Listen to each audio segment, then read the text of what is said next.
Alright guys, it's time for another horror movie hypnosis session. Today we continue with the classic horror series, The Assent, 2019. In a garage, a man was repairing his car when he suddenly heard someone talking. Soon after, a dark shadow appeared in the vehicle.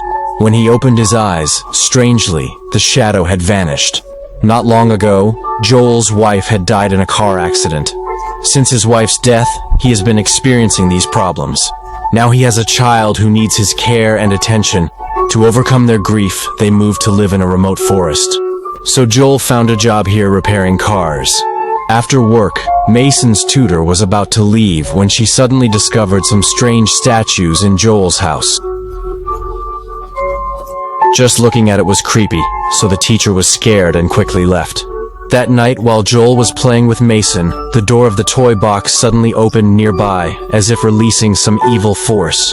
Deep into the night, Joel went to the bathroom to wash up when sudden vivid visions of his wife's tragic accident flashed through his mind, causing him to pause momentarily at the sink. After recovering, he headed to his workshop and began tinkering with those eerie objects. While he was engrossed in those toys, suddenly he heard Mason's voice coming down from upstairs. Strangely, when he quietly checked Mason's room, he found the boy sleeping soundly on the bed. Then, an owl toy appeared right in front of Joel. When he picked it up, he noticed one of its eyes was missing. Joel mistakenly thought Mason had accidentally dropped it, so he didn't pay much attention. Joel then went to the doorway and gazed at the moon until dawn. The next day, a psychologist visited to inquire about Joel's condition. Dr. Maya asked Joel if he was still frequently seeing those non-existent images, because she believed that Joel had not come to terms with his wife's passing, so she continuously provided him with medication. Little did they know, what Joel saw was not an illusion. Dr. Maya then encouraged Joel to find a new job, and shortly after, she left. Later that evening, when Joel had finished preparing dinner for Mason, no matter how many times he called, Mason did not answer. So Joel planned to go upstairs to see what was going on. After coming upstairs, Joel found Mason talking to someone in the room, but didn't know who it was. When Joel approached, Mason came out and warned him not to make his friend angry. Joel was puzzled by this. When he entered the room, he was surprised to find his notebook in Mason's room. As he picked it up, he sensed something behind the cabinet. Right at that moment, Mason appeared behind him, repeatedly pointing to the opposite side, and saying that the figure looked like a goat. When Joel curiously asked what his son meant, Mason explained that it was a man who walked like a dog. However, even when Joel looked in the direction Mason was pointing, he still didn't see anything unusual there. The next day, when he arrived at the repair shop for work, he took the opportunity while the boss's wife was out to borrow the phone and called Dr. Maya, asking her about his hallucinations. Will it actually be hereditary? When Dr. Maya said yes, he hung up in frustration. It turns out Joel suspects his paranoia has been passed on to Mason, causing the boy to frequently hallucinate and talk to himself. When Joel got home from work, the tutor had personally cooked a roast chicken for them. During dinner, Miss Robertson announced she had to leave because she got accepted into a university with a full scholarship. But Joel was quite upset to hear she was leaving, as he hadn't managed to find a good job yet, and they simply couldn't afford to hire any other nannies here in the area. So once Miss Robertson leaves, the government will adopt Mason. Therefore, Joel slammed the table and accused Robertson of being a fraud, then immediately took Mason back to his room. As Robertson was preparing to leave, she suddenly heard eerie whispers nearby. Frightened, she left immediately. Time quickly moved to late night. As Joel was about to return to his room with his backpack, a noise suddenly came from Mason's room. Joel, terrified, rushed in and asked Mason what was going on. At that moment, Mason pointed to the wardrobe across from the boy and said, "There's a man in there with a very ugly face." But Joel couldn't see anything at all. Then he took out his camera, took a photo of the wardrobe, printed out the picture, and showed Mason that there was nothing inside. This finally calmed Mason down, and he fell asleep. The next day, Joel consulted Dr. Maya again. He asked Dr. Maya if people with hallucinations often see dark shadows, because he knew deep down that what was happening to Mason wasn't simple. Dr. Maya then said all of this was understandable, but regarding the shadows, everyone sees them, though it depends on what kind of dark form it is. Hearing this, Joel felt the problem wasn't too serious, so he left Dr. Maya's place with Mason.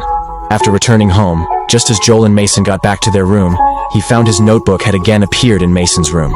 At that moment, he told Mason not to take his things without permission, but Mason insisted that the boy didn't take them. Hearing this, Joel didn't want to press him further. The scene changes to Miss Robertson going to the house of the most influential district manager in this area. Robertson then told him about what she encountered at Joel's home. Because she has been helping Joel take care of Mason for nearly 2 years, she is very familiar with their situation. Robertson said that when she left, she clearly felt they were angry. But this time, the feeling was completely different. As she stepped out, the room suddenly went dark, and she even heard growling sounds, as if the father and son were shouting right in her face. Just after finishing speaking, a priest walked out of the room. Robertson then said she thought Joel was really strange. He doesn't go anywhere now and spends all day at home making some very terrifying sculptures. The priest then said this was exactly the person he was looking for, because evil spirits generally live in the homes of such people, and their behavior is very bizarre. After Robertson left, hoping the priest would check on the father and son, the cloud suddenly formed into a giant skeleton. At night, while Joel was sleeping with Mason, his imaginary disorder suddenly flared up again. He saw a dark figure appear at the door. So he tried to endure the pain, took out his camera to take a picture, but when it was developed, to his surprise, there was nothing there. Afraid of disturbing Mason, Joel went to the bathroom. After Joel pulled himself together, he came out of the bathroom. The moment he exits, he feels something behind him, but when he turns around, nothing's there. He walks away. Suddenly, a shadow flashed by. When he arrived at the workshop, he picked up an evil book. Just as he glanced over, he saw a shadow appear on the staircase opposite him. Curiosity gets the better of him, and he grabs his camera to investigate. But when he came to the stairs and took a photo, he found nothing. At this moment, he suddenly heard someone calling him from upstairs, so he went upstairs. Joel mistakenly thinks Mason is calling him, but when he goes upstairs, he finds Mason sleeping. Soon he saw a bizarre scene.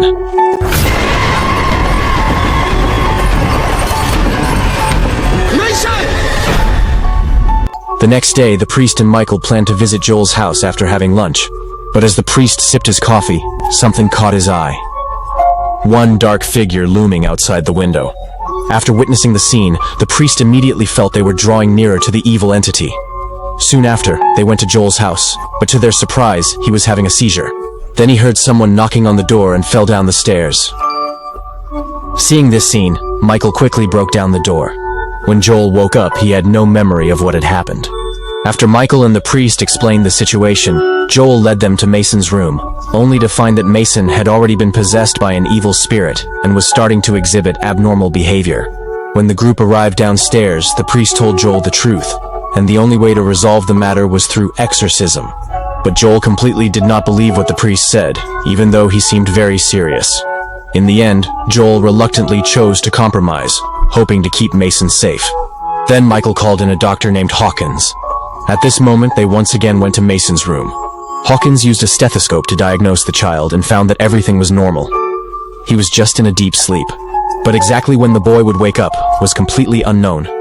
However, when she checked behind the boy, she suddenly heard someone speaking in Latin. Hearing what Hawkins said, the priest became more convinced that Mason was possessed by an evil spirit. The priest then told Joel all the signs of demonic possession. After speaking, Joel saw Mason appear before him. The boy warned Joel not to believe the priest's words. But when Joel arrived, Mason had disappeared without a trace. Just then, Michael showed up, patted Joel's shoulder, and said Mason had mutated, asking them to come take a look. Joel stepped forward, just about to call out to Mason. To Michael's surprise, Mason was murmuring Roman prayers non-stop. The priest quickly explained, "I know this passage. It was Satan's prayer. He just twisted it."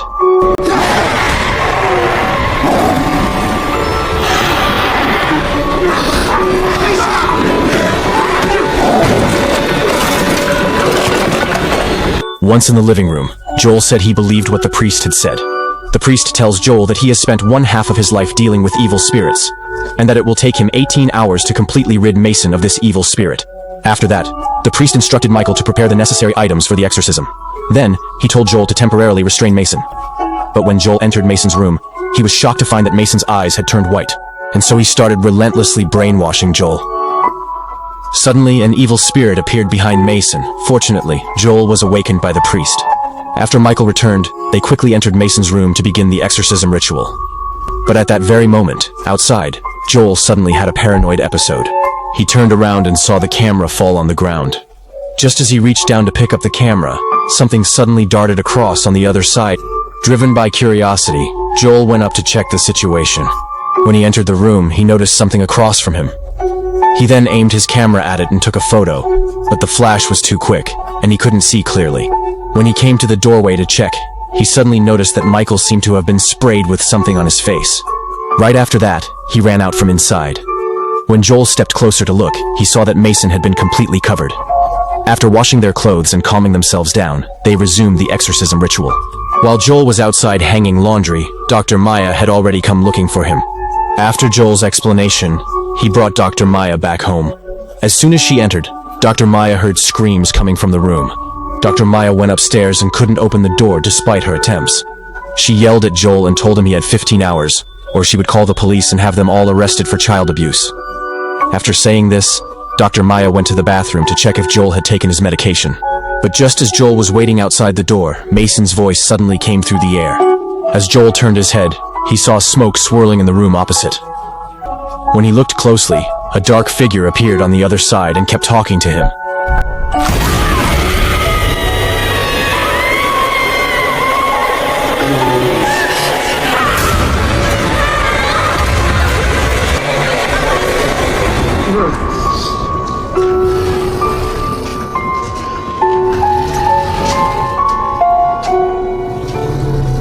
Soon after, Joel followed the priest and the others down the stairs. The priest and Michael were also seriously injured. The priest told Joel that the exorcism had entered its final stage and was about to end. But at this moment, Dr. Maya walked out of the bathroom. Then she entered Mason's room. As she approached Mason's bed, she kept saying that she would protect the boy, and Dr. Maya's words seemed to carry a certain implication. Time quickly passed into the deep night. When Joel came looking for Dr. Maya, she suddenly seemed like a completely different person. At this moment, she asked Joel if he was willing to accept her, and then become her helper to deal with these people. Seeing Joel express his agreement, she was very pleased. A moment later, Joel passed out. When he woke up and entered the room, he found that the priest and the others had left.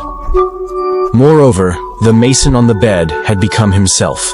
When he came downstairs to look for them, Joel was in so much pain that he collapsed to the ground. At this moment, Dr. Maya came to his side and revealed everything to Joel. It turned out that Dr. Maya was the real evil spirit. It was all just an illusion. From the visit to Dr. Maya's house to inviting the priest for an exorcism, everything was merely a delusion that existed in Joel's mind. When the priest said the stage of acceptance has come, it was actually the moment Joel agreed to assist the demon. After hearing the full truth from Dr. Maya, who was in fact the real demon, Joel passed away quietly on the bed. 10 years later, Mason is now an adult. A nanny came to Mason's side, and then Mason told the nanny that he really misses Joel now.